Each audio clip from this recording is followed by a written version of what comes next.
Hey everybody, David Swor here once again with DJ Cox for another episode of Frenemies. And DJ, we have to, I guess, talk about one of the most hated teams from last year, the Houston Astros. Now, the one thing they got going for them, DJ, is they have an awesome manager, maybe the best manager in the league, super underrated. So why don't you tell us, DJ, about the 2020 Fighting Dusty Bakers? We're going to fight about that all show long, David, because I totally disagree with you. This team was 29-31 last year, second place in the AL West to the A's. Not a great regular season, but they shined in the postseason, David. They really did, defeating the Twins 2-0 in the AL wild card. Did 3-1 over those terrible A's and the ALDS who always choke in the playoffs. So beating up on those two was, normal playoff teams who cannot win in the playoffs. The Twins and the A's just can't get by anybody. So they went through teams that struggle. Then they met their match with the Rays in an awesome 7-game series in the ALCS, where they lost to the Rays 4-2 in Game 7. The Rays jumped on Lance McCullers for 3 runs in that first 2 innings. Then Charlie Morton held them in check, and Randy Playoff of Rosarina stepped up and knocked in 2 runs as well. So the Astros were that close, man, but just seems like Dusty Baker-led teams are always that close and can't finish big games, man. So it's not surprising at all. The Astros were 20th in average, 14th in runs, which is surprising that they didn't hit that well. 13th in ERA, 6th in WHIP from their starters. These guys were a little off in the regular season. Altuve only hit 219, Bregman 242. Justin Verlander went down after 1 start, and it's going to kill them. Tommy John, because he's out for all of 2021 as well. This team is built to win now, and they need Justin Verlander, but it doesn't look like they're going to have him, David. So pretty good season by them. They fell just 1 game short of going really far in the ALCS there, and just kind of struggled to make the ALCS. And so what do you think, David? Listen, the Astros fought through a ton of injuries last year. Roberto Osuna was down. Verlander went down. Jordan Alvarez, didn't play much last year. And so, honestly, at first I thought, man, what a bunch of underachievers. And I was happy about it because they cheated the previous years, and it cost my Yankees twice. I'm going to throw that out there. It cost them twice.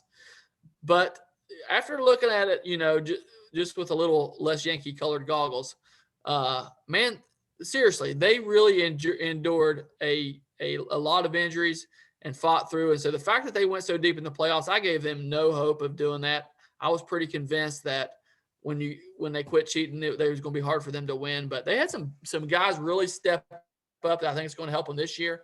Framber Valdez proved that he could be an ace, although he's injured to start the year this year. Again, they just had a lot of guys step up. And so I hate to admit this, but I like the Astros, and I like the fact that Dusty Baker's leading them. He's underrated, DJ. He's very underrated. He always takes his teams to the playoffs. He never gets any credit for him. He did it when he was in Chicago. He did it when he was in Cincinnati. He did it when he was in San Francisco. He hops right over the Astros and does it again. So good for him.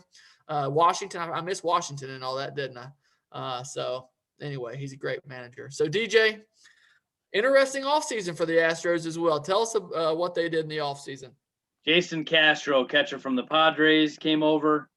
Ryan Stanek, relief pitcher from Miami. Pedro Baez from the Dodgers, great career move. Not as dominant as he once was, but he will definitely help their bullpen significantly. Robel Garcia, second baseman from the Angels. Pedro Leon, center field from Cuba. They signed this guy in their international money. Kid will be a future stud for them. I'm very high on him as well. I think he's their center fielder of the future to go out there with Tucker. Jake Odorizzi at the last second was a huge move for them, David. Great move late. Highland, Illinois high school.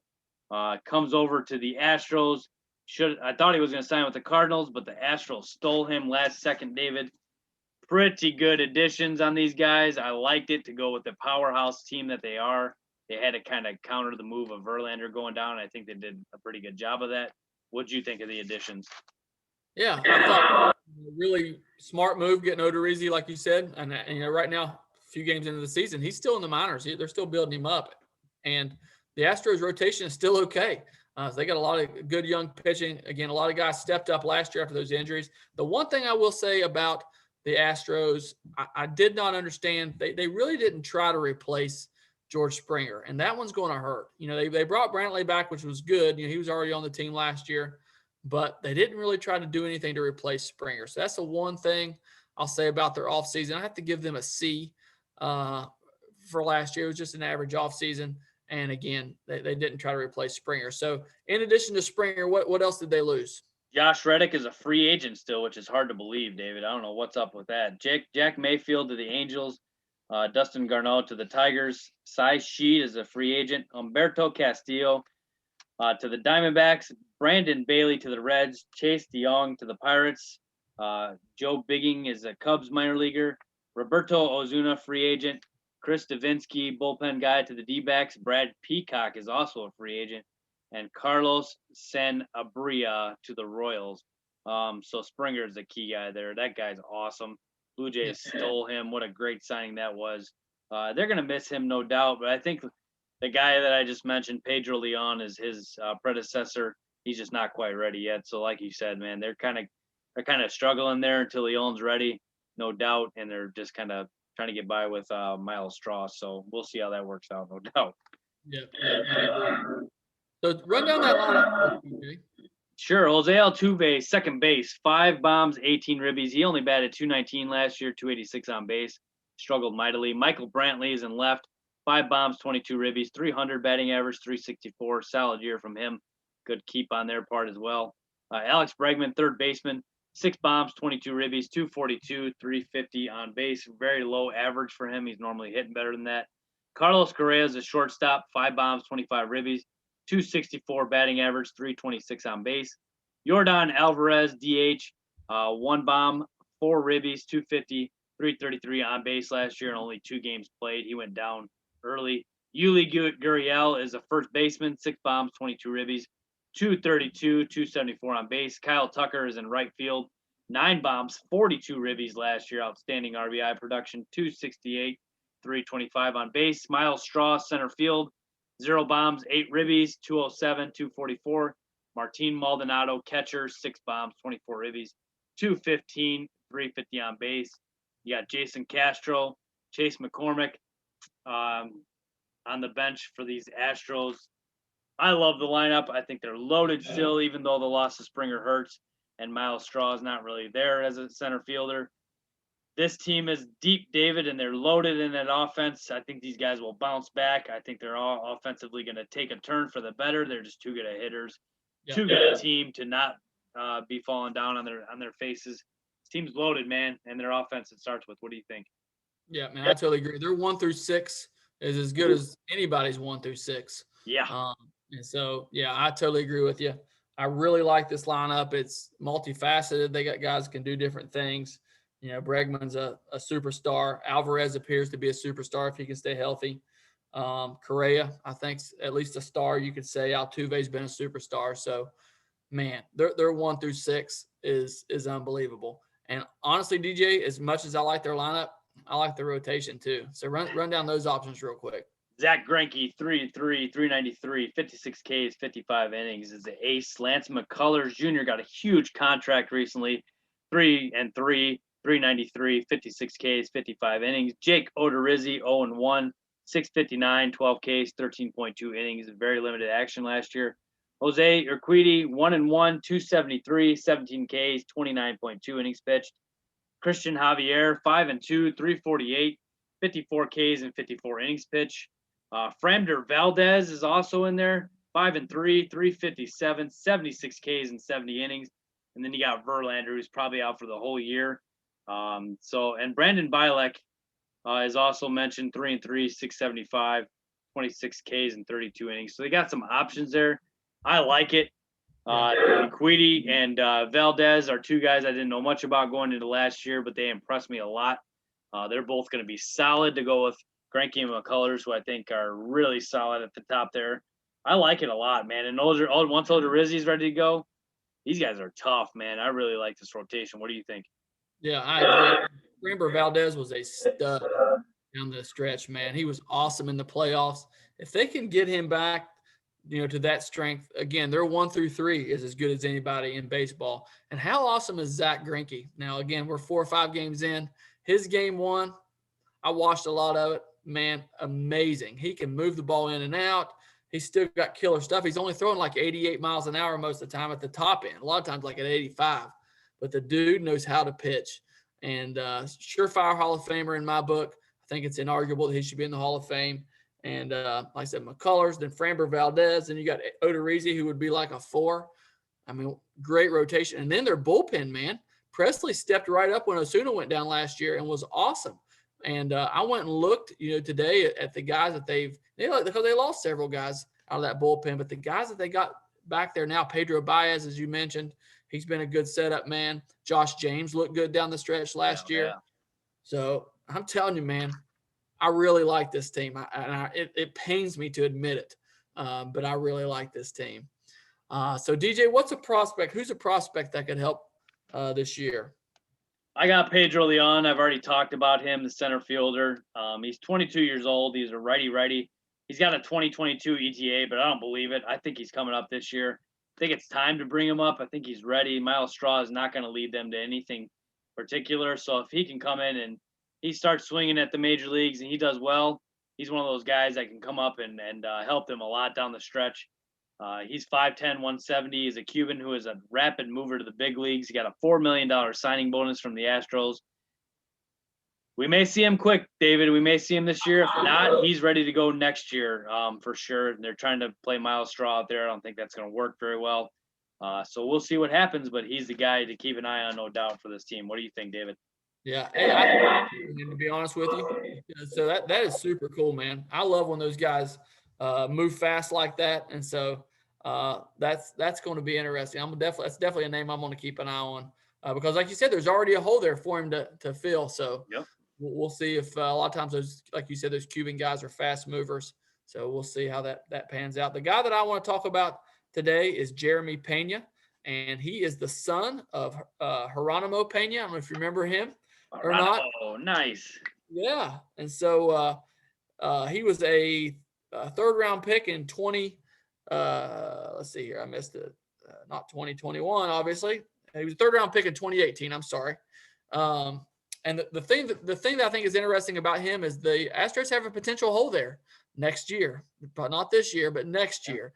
And so, the first offer to Correa honestly was embarrassing. If I was Correa, I would have been upset about that too. And so it makes me wonder if they don't think that this guy might be the future. They say he could already play the defensive part of it. It's the bat that they're not so sure about. He's hit for average, but his power hasn't come along yet. So keep an eye on this guy, Jeremy Pena. If Carlos Correa leaves at this point, this is the heir apparent. He's their number 4 prospect. And as we know, the Astros farm system is not very good, 29th out of 30 teams right now. One of the reasons is Forrest Whitley went down with Tommy John and is out for the year. So we'll see. We'll see what happens with Correa. I think it's going to be a shame if they don't re-sign him. But this guy might be the heir apparent. So what position battles do you have, DJ? Let's see. I have the pitching spots in the rotation only because there's so much depth. That's the thing. It's not like these guys are, looking over their shoulder or anything, but you got a lot of starting pitchers there that are really good. And one of Christian Javier, Framber Valdez, or Aquidi, or Odorizzi, McCullers, Greinke, and Bielak, you got 7 guys there that can start. I think, it's going to be a battle for the end of that rotation there, no doubt about it. This team is loaded. I like you said, I like the bullpen too, but I'm going to keep an eye on the end of the rotation there. And if Verlander comes back, which I know it's a long shot, but it's possible towards the end, I guess, and we'll see how he's progressing and everything. But I don't think they expect him at all. But even if he comes back, because they're going to make a deep run, I think, at this thing, so that may make it interesting as far as he goes. I know Tommy John's no joke to come back from, so it's going to be a long time, but we'll see how he progresses and everything. But it's a very deep rotation and could go a lot of different ways. What do you got? Yeah, actually, again, a lot of Framber Valdez, and in my opinion, their playoff run depends on Framber Valdez. To me, if Framber doesn't come back, I have a tough time with him going very far. If he does come back, I think they could actually go all the way to the World Series. I'm not saying they're going to win it, but I think they can get there. And like I said, it pains me to say that, but if they have Framber in there, man, their top 3, they can match up with anybody. And a deep bullpen So I actually really like that. And again, they've got 7 starters for 5 spots, not including Verlander. So that's the position battle that I had as well. So DJ, favorite all-time memory of the Houston Astros? The 1986 Astros, I absolutely love, David. I actually like the Astros are really high up there as far as teams that I like, and they lost 4-2 to the Mets in the NLCS. I just love this team. RBI baseball champions. Nolan Ryan, Mike Scott. That's a tough one too, man. That was an awesome combination. And Cubs announcer Jim Deshaies was also on that team as a starter as well. They had Davey Lopes, Kevin Bass, Glenn Davis, Denny Walling, and Jose Cruz, man. And I actually had a Sunday school teacher named Jose Cruz. So we used to always give him all of our Jose Cruz baseball cards, and he put them up in his classroom at church. And so it was really cool, man. And yeah, that team was really special to me. It really was. I really liked that team a lot. Big fans of the 86 Astros. Those uniforms were hideous. They're awesome. Totally hideous. I love them. But man, could they play baseball, and they were a lot of fun to watch. So definitely the 86 Astros. What about you, David? I was actually going to go with 86 Astros as well, but I'm going to go with the Killer Bees. Derek Bell, Craig Biggio, Jeff Bagwell, who were all probably on steroids, but DJ will never admit it. And two of the 3 are in the Hall of Fame. Ken Caminiti, also on steroids, was on that team there at one point. Died from steroids. What is it? He died from steroids too. That did not help him at all. Right. And so those teams were fun to watch, man. They were hitting the bombs, obviously. And so outside of those 86, I'm like you. I actually forgotten until you said it, but I remember RBI baseball and getting Glenn Davis and those guys. Can you get that game anywhere now, DJ? Like, can you play it anywhere? Yeah, I mean, I still have the Nintendo, so I play it all the time. But still to this day? Oh yeah. Right. I mean, me and Lindsay will bust that game out and play it a lot. Devin's got a Switch now, and he was showing me the other day you can play all kinds of Nintendo games on that thing. So I'm pretty sure it's on the Switch and the Super Nintendo. You can play all those games on that as well. We have a Switch as well. You'll have to check that out. I'm not sure RBI Baseball for Nintendo's on there or not, but you'll have to take a look. Devin says it's not, but they may change them every once in a while. Who knows? But you definitely got to play that game again. Oh, I definitely will. I definitely have to give that a try. So, DJ, let's talk about the stadiums again. Outhouse to penthouse. Tell us about the Astros stadiums. From the dome that blew up to the Minute Maid Park, David. This one looks sweet. I'm really excited to check this one out. If we go on vacation this year, that is one we're going to. So I'm excited about that. Texas is completely open from what I understand, which makes it more intriguing to go to that. It's got the train out in left field. They packed the stadium. It looks really small, honestly, to be honest with you. It looks like a small field.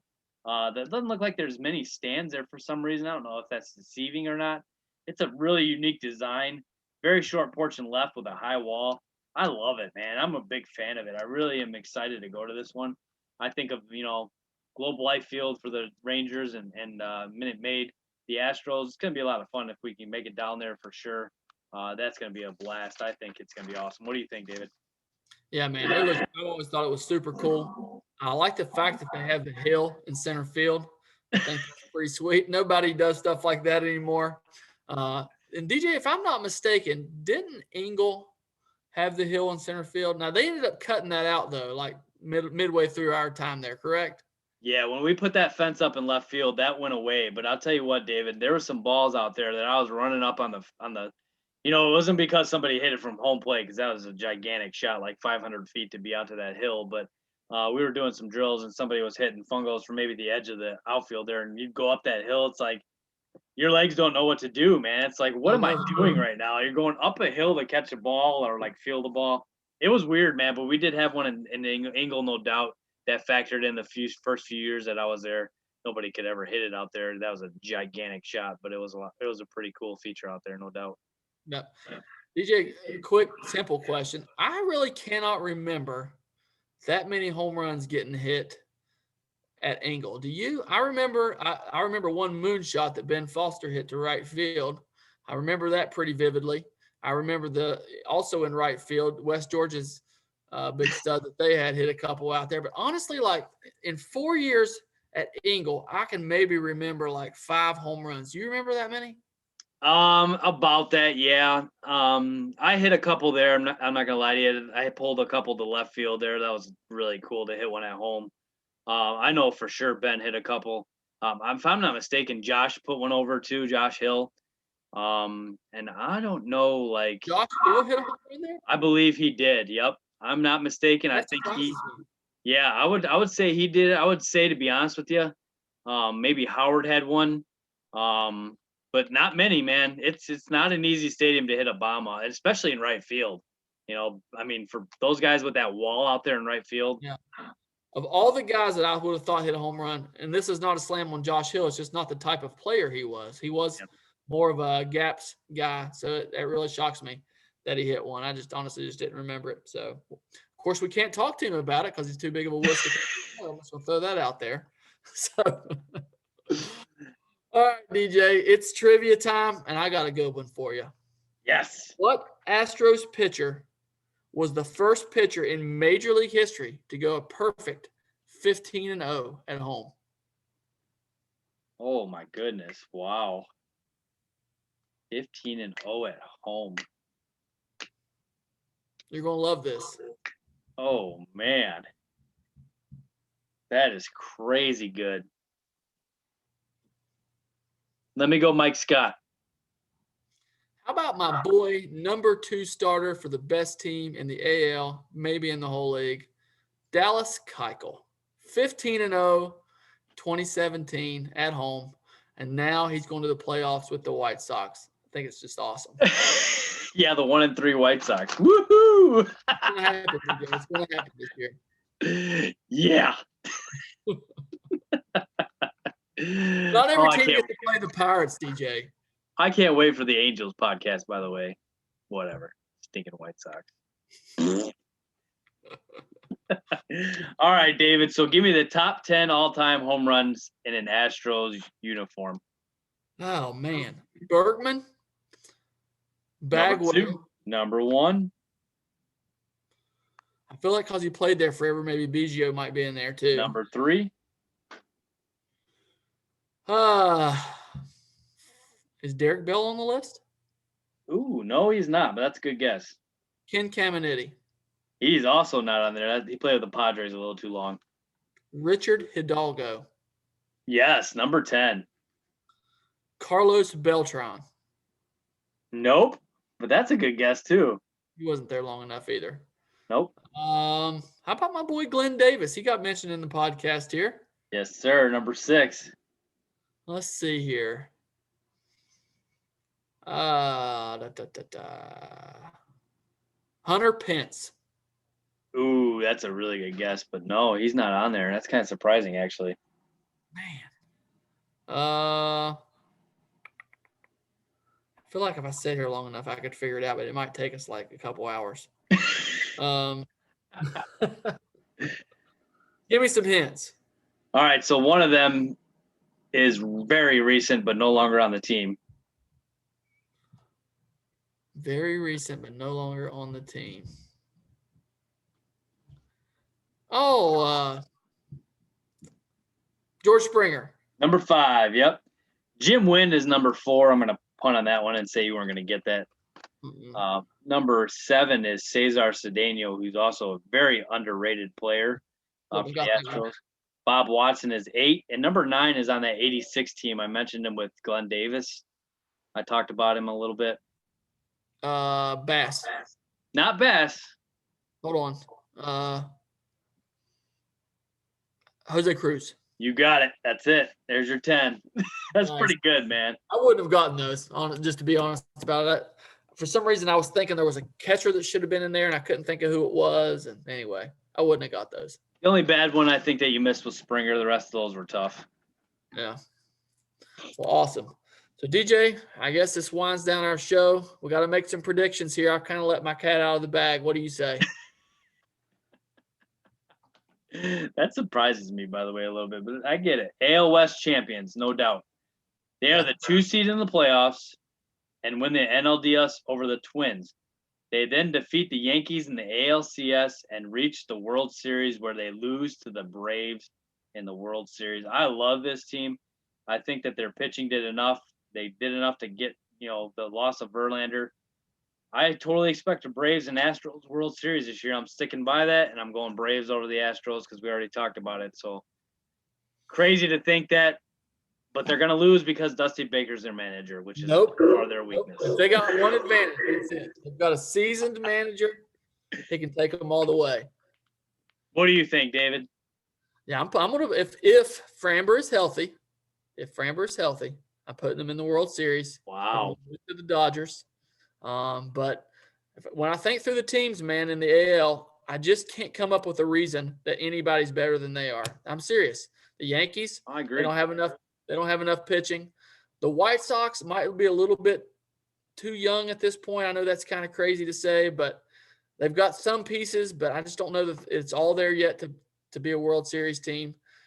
The Angels aren't going to make it. That's one of my playoffs teams. The Twins aren't going to make it. That's another one of my playoff teams. So I'm putting them in there, man. So we'll see. We'll see what happens. Framber is the key, though. No Framber, no playoffs.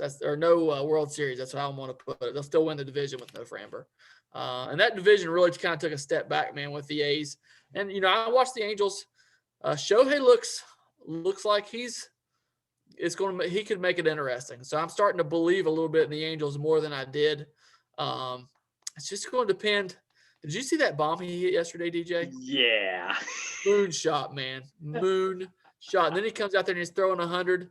But, he's still in that stage of Tommy John where he's inconsistent, I think. So if he ever got consistent again, that's going to be tough to deal with. We're trying to talk about the Angels, so I need to shut up. But they got Iglesias to help with that bullpen.